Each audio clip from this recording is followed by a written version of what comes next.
வணக்கம். தமிழ்நாடு அரசு சமச்சீர் கல்வி புதிய பாடநூல் 3ஆம் வகுப்பு பருவம் 1 அறிவியல். அலகு 1 எனது உடல். நல்ல தொடுதல், தீய தொடுதல் மற்றும் தொடாதிருத்தல். பூங்காவில் நாய்க்குட்டியுடன் ஜனனி விளையாடி கொண்டிருக்கிறாள். ஒரு வண்ணத்து பூச்சியை பார்த்தவுடன் பிடிப்பதற்காக அதன் பின் ஓடுகிறாள். அம்மா, ஜனனி, வண்ணத்து பூச்சியை நீ தொட முயலும் போது என்ன நடந்தது என கவனித்தாயா?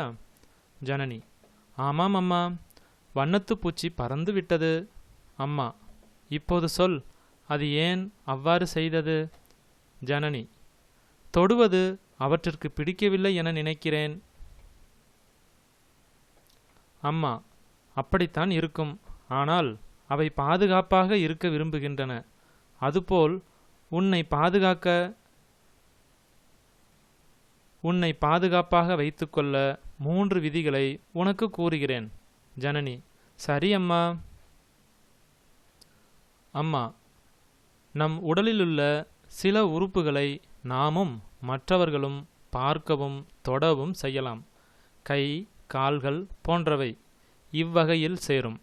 சில உறுப்புகளை யாரும் பார்க்கவோ தொடவோ கூடாது.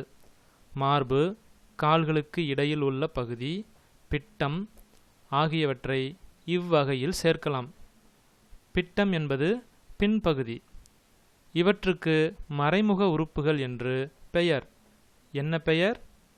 ஜனனி: மறைமுக உறுப்பு என்று பெயர்.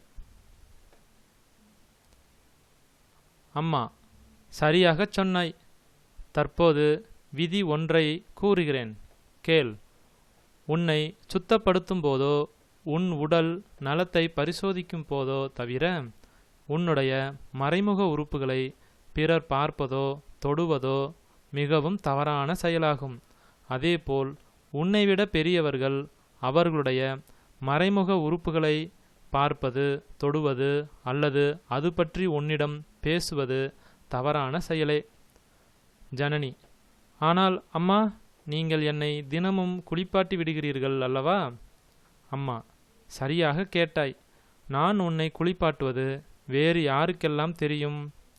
ஜனனி: அப்பா, தாத்தா, பாட்டி, அண்ணா இவர்களுக்கெல்லாம் தெரியும்.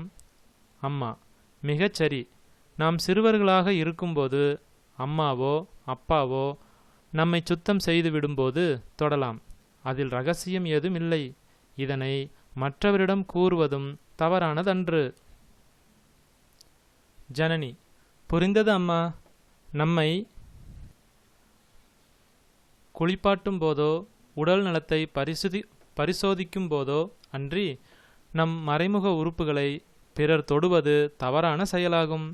அத்தகைய செயல் ஒருபோதும் ஏற்கத்தக்கது ஆகாது, விரும்பத்தக்கதும் ஆகாது, அனுமதிக்கத்தக்கதும் ஆகாது. அம்மா: நன்று. கை குலுக்குதல் போன்று சில தொடுதல்கள் நல்லவை மற்றும் பாதுகாப்பானவை. பிறரை இடிப்பது போன்ற சில தொடுதல்கள் தவறானவை. நாம் பிறரை இடிக்கலாமா? ஜனனி: கூடாது அம்மா. அம்மா: தீய தொடுதல்கள் உன்னை கவலையாக்கவோ கோபமாக்கவோ பயமுறுத்தவோ அல்லது குழப்பமடையவோ செய்யும். எந்த தொடுதலையாவது நீ விரும்பவில்லை என்றாலோ அல்லது பிறர் தொடும்போது கவலையாக, கோபமாக, பயமாக, குழப்பமாக நீ உணர்ந்தாலோ உடனே அந்த நபரிடம் தொடாதே என்று சொல். மீண்டும் தொட்டால் தொடாதே என்று கூச்சலிட்டு விட்டு அந்த இடத்திலிருந்து ஓடிவிடு. இதுதான் விதி 2. ஜனனி: சரிம்மா. யாராவது என்னை தொடும்போது எனக்கு பிடிக்கவில்லை என்றால் நான் சத்தமாக தொடாதே என்று கூச்சலிட்டுவிட்டு அந்த இடத்திலிருந்து ஓடிவிடுகிறேன். அம்மா: மிகவும் நன்றி. நன்று. விதி 3 கூறுகிறேன், கேள். தீய தொடுதலாக நீ உணர்ந்தால் அதனை நீ நம்பும் பெரியவர் யாரிடமாவது கூறு. அவர்கள் கண்டுகொள்ளவில்லை என்றால் உன் நம்பிக்கைக்குரிய வேறொரு பெரியவரிடம் சொல். உனக்கு சரியான உதவி கிடைக்கும் வரை பெரியவர்கள் எவரிடமாவது கூறிக்கொண்டே இரு.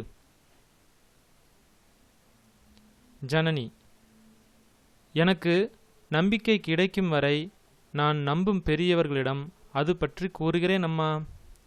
அம்மா: ஜனனி, நினைவில் வைத்துக்கொள், இதனால் உன்னை யார் குறை கூறினாலும் பரவாயில்லை. அது உன்னுடைய தவறன்று. நீ அச்செயலை பற்றி சொல்லிக் கொண்டே இரு. ஜனனி: ஆனால் அம்மா, எனக்கு தெரிந்தவர்கள் கூட என்னை தீய எண்ணத்தில் தொடுவார்களா? அம்மா: யார் வேண்டுமானாலும் அவ்வாறு நடந்து கொள்ளலாம்.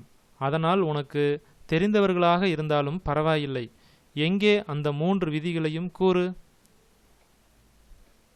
பாதுகாப்பு வட்ட உறுப்பினர்கள்: அப்பா, அம்மா, தாத்தா, பாட்டி, சகோதரி, சகோதரன், ஆசிரியர். இவர்களிடம்தான் இது போன்ற பிரச்சனைகள் ஏற்படும் பொழுது அல்லது சந்திக்க நேரிடும் பொழுது இது பற்றிய தகவல்களை உடனே தெரிவிக்க வேண்டும். உங்களுக்கு தெரியுமா, உங்களை யாரேனும் துன்புறுத்தினாலோ அல்லது தொந்தரவு செய்தாலோ 1-98 அதாவது 1098 என்ற உதவி எண்ணை அழைக்கவும். தக்க உதவி கிடைக்கும். சிறார் உதவி எண் 1-98. இரவு பகல் எந்நேரமும் 24 மணி நேரமும் உதவி கிடைக்கும் ஒரு இலவச அழைப்பு எண். கலந்துரையாடுவோம். 1. நீ பூங்காவில் விளையாடிக் கொண்டிருக்கிறாய். அங்கு வரும் ஒரு நபர் உனக்கு பொம்மை அல்லது சாப்பிடும் பொருள் ஒன்றை தருகிறார். அப்போது நீ என்ன செய்வாய்? 2. ஒருவர் உன்னை தொடும்போது நீ தொந்தரவாக உணர்கிறாய். உடனே நீ என்ன செய்வாய்? இதனை யாரிடம் கூறுவாய்?